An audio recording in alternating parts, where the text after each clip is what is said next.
नमस्कार, स्वागत है आप सभी का राजस्थान के इस बुलेटिन में। मैं हूं आपके साथ जावेद अली। बुलेटिन में राजस्थान से जुड़ी हर खबर आप तक पहुंचाएंगे, लेकिन उससे पहले एक नजर हेडलाइंस की ओर। देश मना रहा संविधान दिवस, देशवासियों ने ली संविधान की शपथ। संविधान बनता है हर नागरिक को देश का आजाद नागरिक। कैबिनेट मंत्री बनने के बाद मेहंदीपुर बालाजी पहुंची मंत्री ममता। भूपेश ने किए मेहंदीपुर बालाजी के दर्शन का, मुख्यमंत्री ने उन्हें दी बड़ी जिम्मेदारी। राववास में प्रशासन ने की बड़ी कार्रवाई, ग्रामीणों के सहयोग से हटाया अतिक्रमण। कई सालों से किया गया था अतिक्रमण। हनुमान जी की 7 फीट ऊंची मूर्ति की स्थापना, फूलों से सजाया गया मंदिर। 108 सुंदरकांड के पाठ का किया गया आयोजन।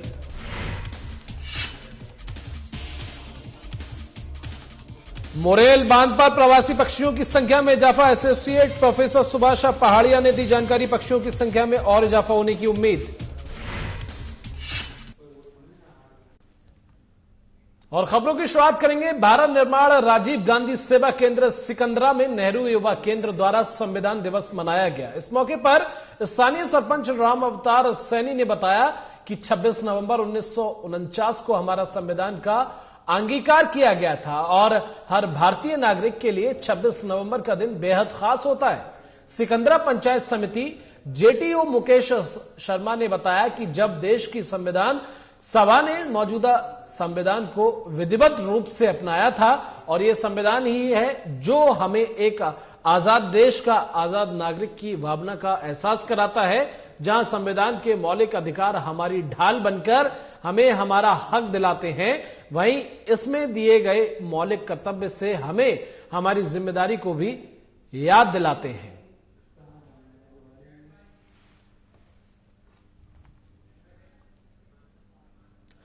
आज बात ऐसे गांव की जो कि बीती सदियों से वीरान पड़ा हुआ है। जी हां, वहां दिन के वक्त अगर कोई जाता भी है तो सिर्फ घूमने के लिए।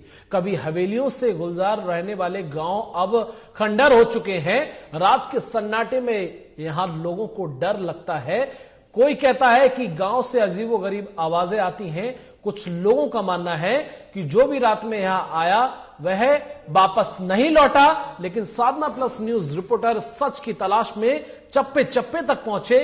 दिन नहीं, आधी रात में हमने यहां लोगों के डर की वजह की तलाश की।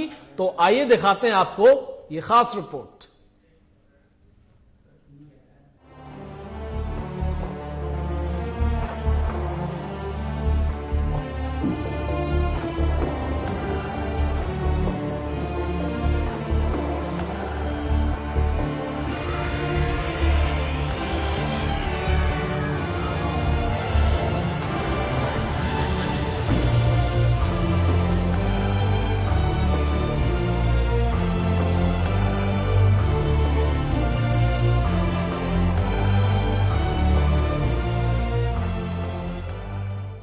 भूत आत्मा विसाज, ये वो हैं जिन पर कुछ तो भरोसा करते हैं, लेकिन कुछ ऐसी शक्तियों पर विश्वास करने से सीधा मना कर देते हैं। ऐसे में भारत की कई जगहों को लेकर नकारात्मक शक्तियों के होने के दावे भी किए जाते हैं, जिनमें ज्यादा नाम भानगढ़ का प्रचलित है। लेकिन कुलधारा गांव भी कई रहस्य को दबाए बैठा है। दरअसल इस गांव में पालीवाल ब्राह्मणों ने 1825 में गांव छोड़ते समय श्राप दिया था कि इस जगह जो भी बसेगा नष्ट हो जाएगा।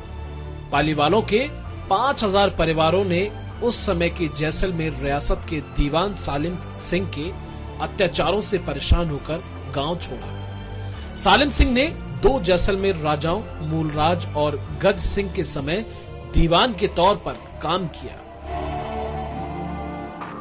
सालिम सिंह ने पालीवालों के करों और लगान में इतनी बढ़ोतरी कर दी कि उनका व्यापार और खेती करना मुश्किल हो गया।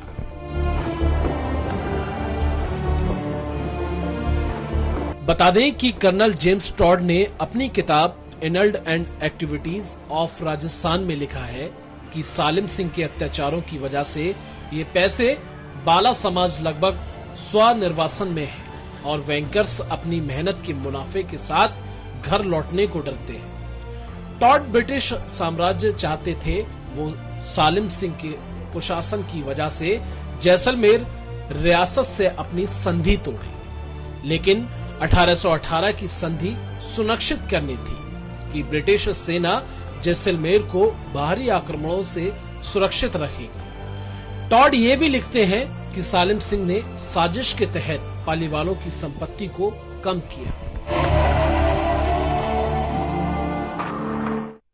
एक गांव जो 190 साल से है वीरान। जी हाँ, हम बात कर रहे हैं जैसलमेर के पश्चिम में 18 किलोमीटर दूर कुलधरा नाम का एक ऐसा गांव है जहां करीब 2 शताब्दियों से मरघर जैसी शांति है। रात की बात तो दूर, दिन में भी कोई अकेला इंसान खंडहर बन चुके घरों में घुसने से डरता है। ऐसी मान्यता है कि पालीवाल ब्राह्मणों ने कुलधरा और जैसलमेर के चारों ओर 120 किलोमीटर इलाके में फैले 83 अन्य गांवों को लगभग 500 सालों तक आबाद किया था।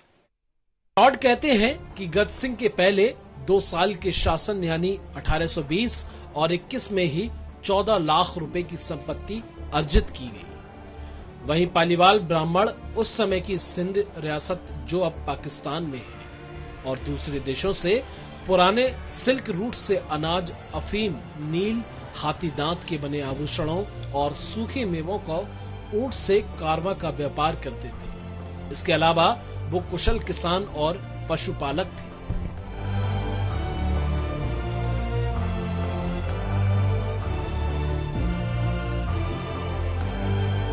दूसरी ओर राजस्थान पुरातत्व विभाग के दस्तावेज कथन की पुष्टि करते हुए दर्शाते हैं कि कालचक्र का एक और प्रतिकूल और आया और ब्राह्मण समाज को तत्कालीन जैसलमेर रियासत से मजबूर होकर अपने स्वाभिमान की रक्षा के लिए सन 1825 में सभी आबाद गांव को एक ही दिन में छोड़ना पड़ा। ऐसा माना जाता है कि पालीवाल जैसलमेर से निकलकर मध्य प्रदेश, उत्तर प्रदेश और महाराष्ट्र में बस गए। उन्होंने जो गांव छोड़े उनमें से अधिकतर कुछ नए नामों के साथ फिर से आबाद हो गए, लेकिन कुलधरा और कुछ हद तक खाबा, जिसका एक हिस्से में पाकिस्तान से विस्थापित हिंदू रहते हैं, जो कि आज तक वीरान है।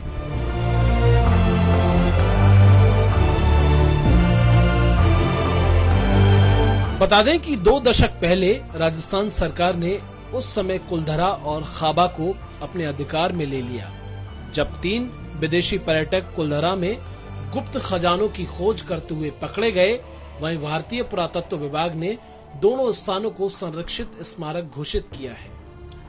एक गैर सरकारी संस्थान जैसलमेर विकास समिति, जिसके अध्यक्ष जैसलमेर के जिला अधिकारी हैं, कुलधरा और खाबा की देखरेख राजस्थान पुरातत्व विभाग के साथ मिलकर करती है।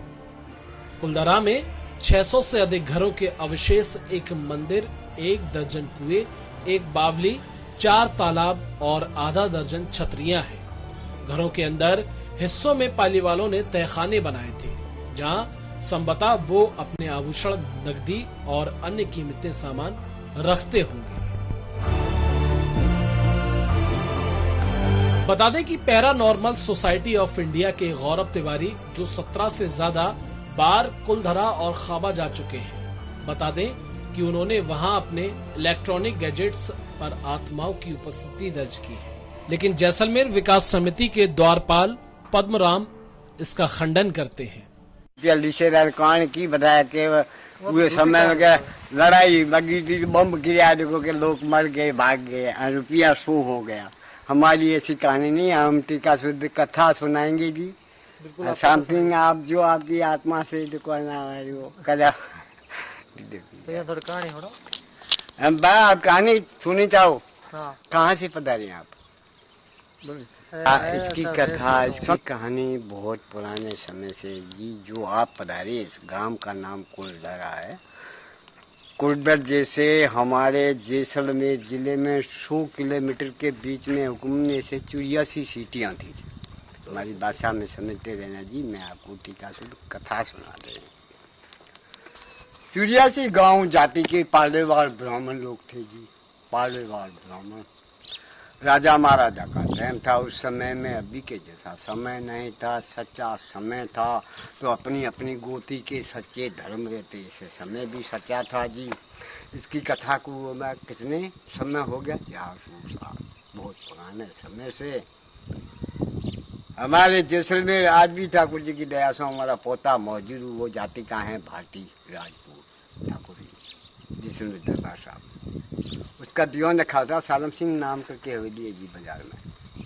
इस तरफ पटवा हवेली, इस तरफ सालम सिंह की हवेली, मैन किले के आगे में। सालम सिंह नहीं थे, राजपूत नहीं थे, सालम जी नाम था उसका। छोटी जाति के थे, राजा के दीवान रखे थे उस समय में, जो जैसलमेरी पब्लिक को देखभाल करना, किसी से लेना देना, हिसाब किताब इस तरह खेल गए। वो राजपूत नहीं थे जी, सालम जी छोटी जाति के थे। मैं छोटी जाति को आप क्या करोगे जी, कोई समय बलवंत आ जाता है, थोड़े घने सालों में वो करते करते करते करते वो सालम जी था, सालम सिंह बन गया। इतना उसके बाद आलू हुकूमत आ गया, इतना वो बड़ा हो गया। जैसलमेरी पब्लिक को दुख देने लग गया, जैसलमेरी पब्लिक से भला बुरा अपना मन माने अत्याचार करने लग गया। मैं आपको कथा सुना रहे जी, हमारी भाषा में समझते रहना। और कभी कभी खुद हमारे राजा से भी हत्या करने लग गया। उसकी यही धौना पड़ी कि आप राजा को गादी से हटा के बैठेंगे। इतना उसके बाद और आगे थे, देखभाल उसकी थी जी। वो आए कुंदर के अंदर, तो मैं पूछे आपको, मैं कथा सुना रहे, पहले बार ब्राह्मण के घर में एक बच्ची ने जन्म पाया, शक्ति। तो क्या हुआ, मान लो 10-12 साल की मैया किन्या इस मंदिर के अंदर सालम जी ने देख लिया यहाँ पे कुलधर में, तो बोला इस लड़की से हम शादी करेंगे।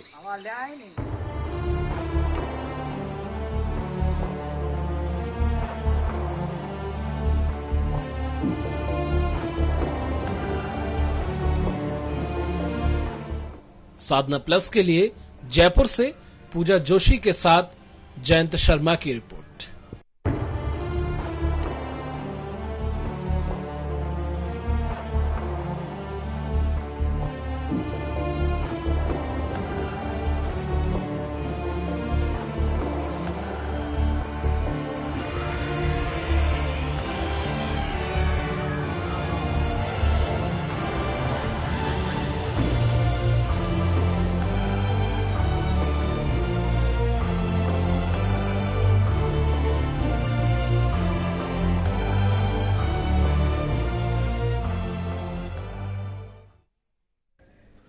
केंद्रीय गृह मंत्री अमित शाह का दिसंबर के पहले सप्ताह में प्रदेश के दौरे का कार्यक्रम बन रहा है। सूत्रों के अनुसार अमित शाह 5 दिसंबर को जयपुर आ सकते हैं।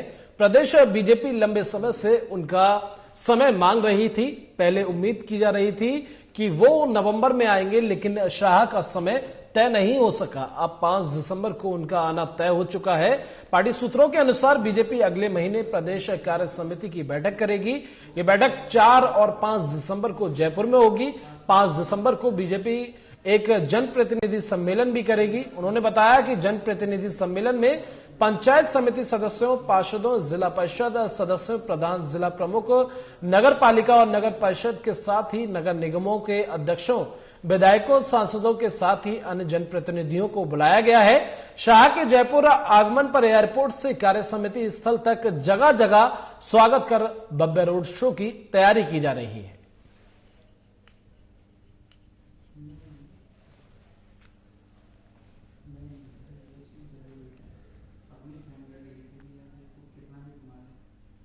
और महिला एवं बाल विकास मंत्री ममता भूपेश मंत्रिमंडल पुनर्गठन में कैबिनेट मंत्री बनने के बाद पहली बार मेहंदीपुर बालाजी पहुंची, जहां कार्यकर्ताओं और समर्थकों ने बालाजी मोड़, मीन भगवान मंदिर सहित मुख्य बाजार में दर्जनों जगह स्वागत द्वार लगाकर उनका जोरदार स्वागत किया गया। इसके बाद मंत्री ममता भूपेश बालाजी मंदिर पहुंची, जहां उन्होंने बालाजी महाराज की विशेष पूजा अर्चना कर देश प्रदेश की खुशहाली की कामना की। इस मौके पर मंदिर में पंडितों ने कैबिनेट मंत्री भूपेश को सोने के चोले का टीका लगाकर अभिनंदन किया। वहीं मंदिर ट्रस्ट प्रतिनिधि जगदीश पुरी ने मंत्री का शॉल उड़ाकर उनका स्वागत किया गया और बालाजी महाराज की प्रसादी भेंट की गई। इस दौरान सुरक्षा के पुख्ता इंतजाम किए गए। इस दौरान मंत्री ममता भूपेश ने मेहंदीपुर बालाजी में पत्रकारों से कहा कि मुख्यमंत्री ने उन्हें बड़ी जिम्मेदारी दी है जिसे बखूबी निभाया जाएगा। साथ ही क्षेत्र का तत्परता से विकास किया जाएगा। वहीं महिलाओं को ज्यादा सशक्त बनाने के साथ साथ बच्चों के पोषण पर विशेष ध्यान दिया जाएगा।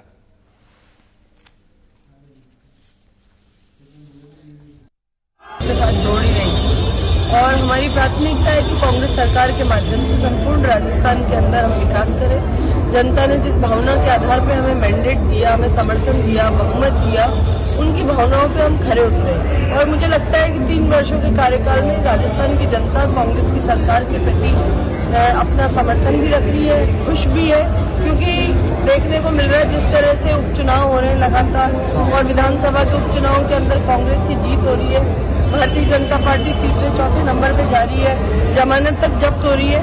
तो कांग्रेस की सरकार के प्रति राजस्थान की जनता का भरोसा और आस्था जुड़ी है। तो हम प्रयास करेंगे कि इस भरोसे और आस्थे को आगे भी जोड़ते चलें। राववास तहसील के डोलावास ग्राम पंचायत के पीपली पातलवास में आज मुख्य आबादी से अतिक्रमण हटाने की कार्रवाई की गई।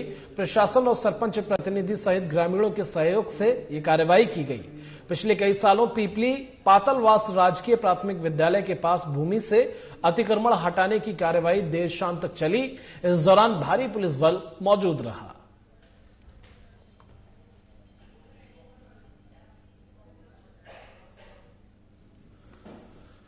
तो राववास तहसील के डोलावास ग्राम पंचायत के पीपली पातलवास में आज मुख्य आबादी से अतिक्रमण हटाने की कार्रवाई की गई। प्रशासन और सरपंच प्रतिनिधि सहित ग्रामीणों के सहयोग से ये कार्रवाई की गई। पिछले कई सालों से पीपली पातलवास राजकीय प्राथमिक विद्यालय के पास भूमि से अतिक्रमण हटाने की कार्रवाई देर शाम तक चली। इस दौरान भारी पुलिस बल मौजूद रहा।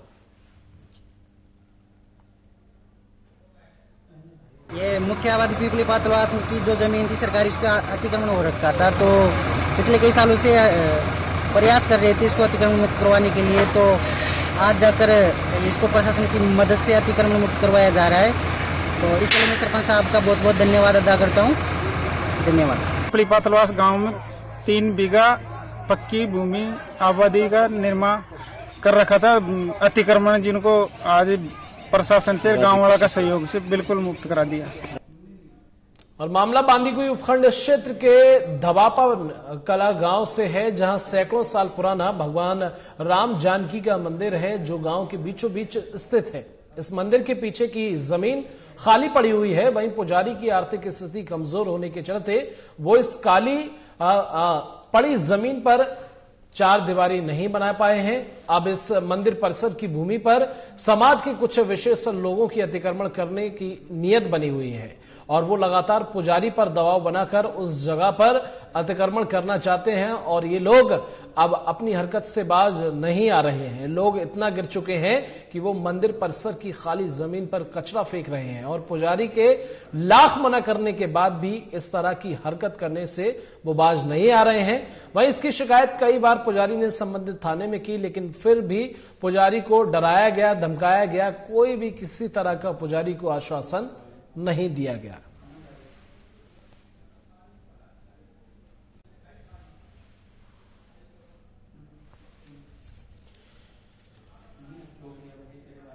तो पूरा मामला बांदीकुई उपखंड क्षेत्र के दबापन कला गांव से है, जहां सैकड़ों साल पुराना भगवान राम जानकी का मंदिर है जो गांव के बीचों बीच स्थित है। इस मंदिर के पीछे की जमीन खाली पड़ी है। वहीं पुजारी की आर्थिक स्थिति कमजोर होने के चलते वो इस खाली पड़ी जमीन पर 4 दीवारी नहीं बना पाए हैं, क्योंकि पुजारी की जो आर्थिक स्थिति है वो कमजोर है। लेकिन जो वहां पर रहने वाले लोग हैं, आसपास में जो लोग हैं, उनकी कहीं ना कहीं कहा जाए तो विशेष लोगों के अतिक्रमण करने की नीयत बनी हुई है और वो लगातार पुजारी पर दबाव भी बना रहे हैं कि इस जगह को खाली करो ताकि वो लोग इस जगह पर कब्जा कर सकें। बांदीकुई उपखंड के दपावन कला गांव में सीताराम जी का काफी पुराना मंदिर है। उस मंदिर के कई पीढ़ियों से हम पुजारी भी हैं और वो पैतृक मंदिर है जिसके पीछे खाली जमीन पड़ी है। उस पे जो समाज विशेष के लोग हैं, कुछ लोगों के द्वारा उस पर बदनीयती कर रखी है और कचरा डाल के अतिक्रमण करना चाहते हैं। ऐसे में जब उनको कचरा डालने के लिए मना किया जाता है तो मुझे और मेरे परिवार को धमकियां दी जाती हैं, मारने की धमकियां दी जाती हैं। कल के लिए अगर हम लोगों के साथ कुछ ऐसी अवस्था बन जाती है, कोई हमारे साथ कोई अनहोनी हो जाती है, तो इसका जिम्मेदार प्रशासन होगा। और अगर हमको इस मामले में न्याय नहीं मिलता है और जो मंदिर के पीछे परिसर की जो खाली जमीन पड़ी है उस पर कानूनी तरीके से कार्रवाई करके अगर मंदिर की जमीन से ये जो कचरा नहीं हटवाया जाता है तो आगे हम धरना देंगे या जो भी कुछ हमारे द्वारा किया जाएगा उसकी जो जिम्मेदारी है वो प्रशासन की होगी। संग्रिया के क्रांति चौक से सारदुल ब्रांच नहर तक सड़क का निर्माण कार्य पिछले 3 महीनों से अधर पड़ा है, जिसके कारण दुकानदार और आमजन समस्या से झेल रहे हैं। इस सड़क की समस्या को लेकर आमजन ने स्थानीय उपखंड अधिकारी, जिला कलेक्टर और सार्वजनिक निर्माण विभाग के अधिकारियों को ज्ञापन में शिकायतें दर्ज करवाई, परंतु समस्या ज्यों की त्यों बनी रही।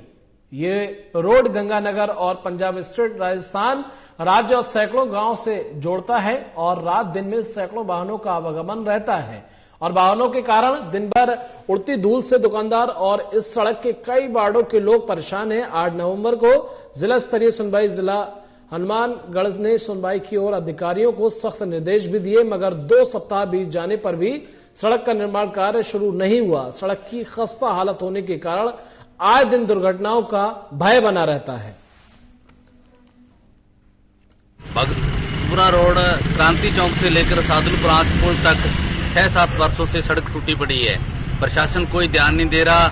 यहाँ के नागरिकों ने 181 181 संपर्क पोर्टल, जिला कलेक्टर, उपखंड अधिकारी को बहुत बार ज्ञापन दिया, सड़क नहीं बनी। ठेकेदार आते हैं, आकर के वायदा करके चले जाते हैं। जो सड़क उन्होंने बनाई वह आधी अधूरी है, जहाँ पर धूल भरी गुब्बार उठते हैं, पत्थर उठते हैं और जिससे आवागमन में बहुत परेशानी होती है।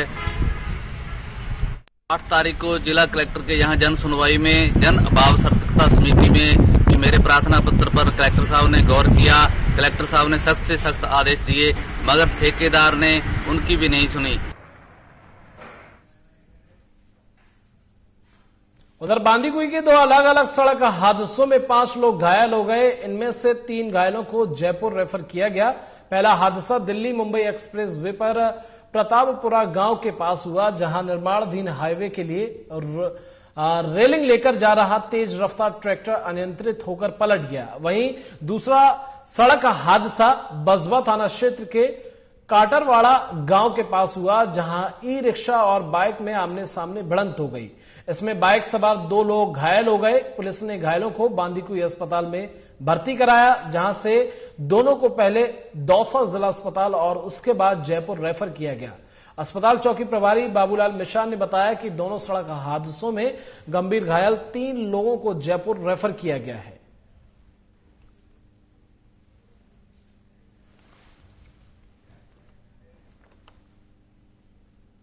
वृद्धि प्रकाश को न्याय दिलाने के लिए जारी धरना स्थल पर किसान नेता दीनबंधु चौधरी छोटू राम की जयंती के उपलक्ष्य में आज किसान मजदूर संघर्ष दिवस मनाया गया। बता दें कि आजादी की लड़ाई के बीच भारत में किसानों के लिए ब्रिटिश सरकार से बढ़ने वाले छोटू राम की प्रतिमा पर फूलमालाएं अर्पित की गई। पिछले 2 साल से लापता बुद्धि प्रकाश को ढूंढने और उसको बहला फुसला कर ले जाने वाले आरोपियों को गिरफ्तार करने को लेकर 14 दिनों से दिए जा रहे धरना स्थल पर यह कार्यक्रम किया गया। कार्यक्रम के दौरान रामप्रसाद बगड़ी, हंसराज टीकाराम इंदावा और रामावतार जोरबाल समेत कई लोग मौजूद रहे।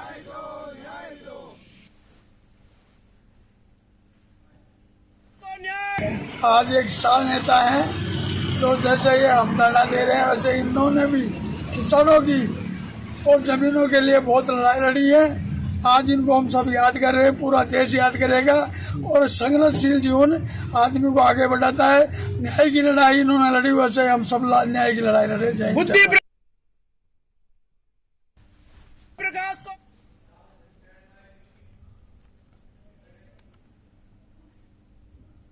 और जैसे जैसे शीत ऋतु अपने परवान पर चढ़ रही है, वैसे वैसे ही मोरेल बांध पर प्रवासी पक्षियों की संख्या में इजाफा होने लगा है। मोरेल बांध पर पिछले 4 साल से राजेश पायलट प्रवासी पक्षियों का डेटा संधारण का कार्य कर रहे हैं। राजकीय महाविद्यालय के एसोसिएट प्रोफेसर और बायोविजिलिटी रिसर्च एंड डेवलपमेंट के स्टेट कोऑर्डिनेटर डॉक्टर सुभाष पहाड़िया ने बताया कि मोरेल बांध पर इन दिनों अन्य पक्षियों के साथ विश्व के सबसे बड़े उड़ने वाले जलीय पक्षी डेलमेशियन और पेल्किन, जिन्हें सामान्य रूप से हवासील भी कहते हैं, वो दिखाई दे रहे हैं। शीत ऋतु जब यूरोप और साइबेरिया गिरती है तो पक्षी भारत में हजारों किलोमीटर की यात्रा पर प्रवास कर आते हैं और पहाड़ियों के अनुसार पिछले साल जहां दिसंबर में इनकी संख्या 20 के लगभग थी।